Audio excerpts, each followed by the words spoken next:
Selling.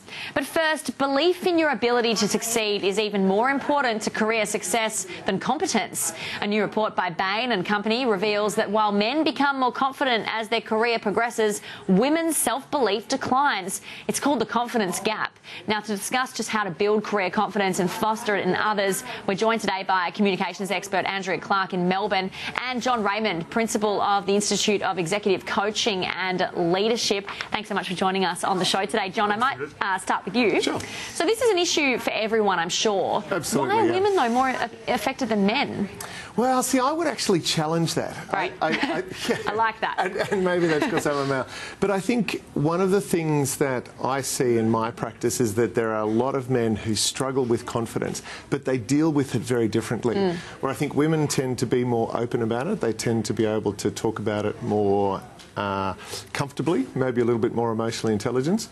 Men tend to hold it in, and so I tend to see it in my coaching conversations where I think a lot of other people don't actually see it. They see the bravado or the behaviour that's... So men feign confidence more rather than... Absolutely. Whereas women talk about it. Yeah. Let's get Andrea's view on that. Andrea, in terms of your view on the confidence gap, which we're calling it, what do you think?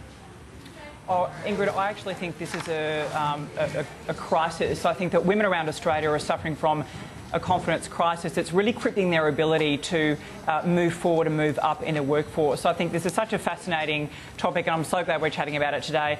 It's interesting, the point about men. I think that women do speak about it more openly, but in smaller groups where they feel comfortable. And they're probably more likely to seek out opportunities to improve, where men perhaps, I'm not sure, may not be as open to looking for ways to change and improve.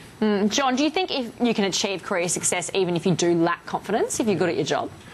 Just to let you know that I can't hear Andrea, so okay. I'm not too sure what you're saying. So can you... Yeah, look, there are many, many people in organisations that I would say struggle with confidence, yet are incredibly successful.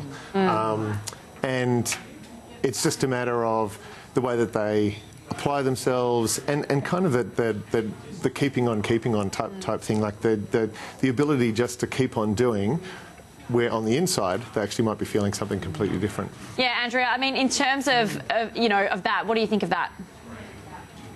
Well, I think that women lack self-assurance in the way that men have naturally, and I think that I think it's really interesting. Women will hold themselves back. They will defer naturally to their male colleagues because of a lack of confidence. And I think that what's interesting to me is that this is sort of slowly bubbling up in corporate Australia, and rightly so, because I mean, there's so much data to show that the more women and the more diversity on a senior leadership team, the more profitable an organisation. So it's really in big businesses' best interest to train women to be more confident and to learn how they unconsciously undermine their own natural authority in the workplace. Andrea, what do you think the balance is between ability and skill in terms of importance?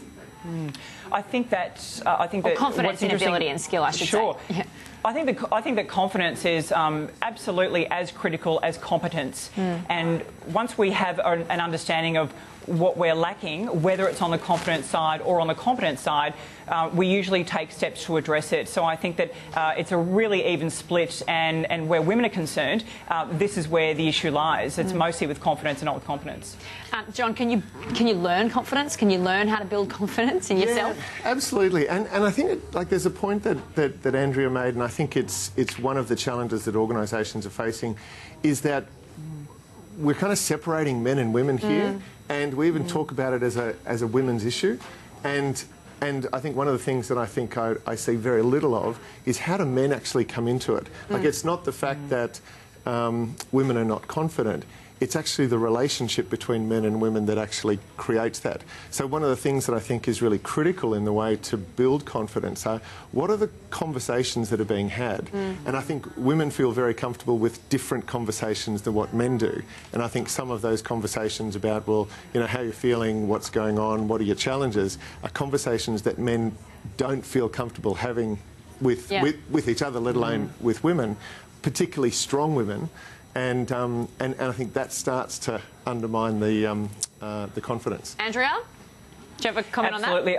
I could not agree more. Men are naturally competitive and directive in their communication style, whereas women are collaborative and connective. So what we've got to do, it literally is a Mars versus Venus thing. We have to actually understand what those conversations are, where the gaps are in those conversations, and really develop a framework for understanding how to better communicate with our colleagues. Do you think you need to, John, have other people help build your confidence, or is it something you do yourself? Oh, look, without a doubt, our confidence is as much a construct of how we think about ourselves as it is about the social network and the structures and the performance management systems that organisations have. And I think in Western culture we tend to treat people far more as individuals rather than as in Eastern culture, for example, where we see individuals as very much part of a community, and how does a community kind of play a role in an individual's confidence. So, without a doubt, you need to look at the broader system and how that contributes. So, Andrea, how can you build confidence? I mean, that's the question, isn't it? You know, Ingrid, I wouldn't run a marathon unless I trained for it. And I say to my clients, you should never expect to do a keynote speech or stand up in front of the board unless you've prepared for it. And part of the building confidence piece, I think, is understanding how you do undermine your natural authority through the way you use your voice, your body language and your use of language, as well as understanding what makes a good presentation. So until you really commit time to understanding and learning all of those pieces, you really can't expect to be knocking it out of the park every time you walk into the boardroom. Do you agree with that, John? Yeah, look, I think self-confidence is made up of two things. One is that task-specific confidence that you're talking about, Andrea, in terms of like you need to practice, you need to actually have some experience at doing it. But the other part is self-esteem, and that's how I think about myself, how I define myself, how worthy do I see myself of giving this presentation. And I think you need to work on both of those to truly learn confidence. Andrea, I want to talk about overconfidence as well, because this is something that can come into the workplace, particularly if you are incompetent and you're overconfident. Talk me through that sort of balance. It doesn't sound like a great combination, does it? Look, I think that you can be overconfident, but I think that you run the risk of, if your competence isn't on the same level, you really run the risk of being caught out, and I think that would be a pretty unappealing circumstance to find yourself in, especially if you're in front of key stakeholders. So while that's fine, I'm not sure that that's really a sustainable place to be operating from. John, what if you're overconfident but still competent at your job? I mean, is it a bad thing to be overconfident in the workplace? No, I don't think it's a bad thing to be overconfident, but I think it needs to be balanced with some humility. You look at all the great leaders, and I think all of them are incredibly confident, whether overconfidence the right description there. But what is the counterbalance of that is how humble and the way that they see themselves as just part of the community that they're engaging with. Andrea, do you think it also makes it tougher to go for a pay rise or a promotion? If you lack the confidence, if you don't put yourself forward, you're not going to get that promotion. Absolutely, and women have an incredibly bad time having conversations around money with anyone, let alone their boss. And so when it comes to asking for a pay rise, it's usually avoided completely, which is why we find ourselves grossly underpaid in some particular sectors. I think that is really a key conversation that women need to face up to and really get their head around if they're going to, if they want to generate more money in their career. And I think men tend to go, well, nothing to lose, everything to gain, so I may as well ask. And usually they go, oh, okay then. And I think that is a significant gender difference.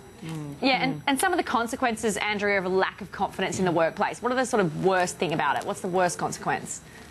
I think the worst thing is that the opportunity for growth is really missed completely at, and repeated stage after stage in your career. And I'm going through a stage at the moment where I'm training about 100 women in a fairly senior ASX listed company, and it's really staggering to me how many of those women are in very senior positions and haven't necessarily, progressed in the way they would have really liked to. So, but part of this growth is understanding their own communication style, so they can actually inject ways to adjust it. And then project a greater level of confidence in the workplace. All right, we'll have to leave it there. But Andrea Clark, thanks so much for joining us. John Raymond, Principal of Institute of Executive Coaching and Leadership, thanks also for being in the studio with us today. Pleasure. Thanks, Ingrid. We just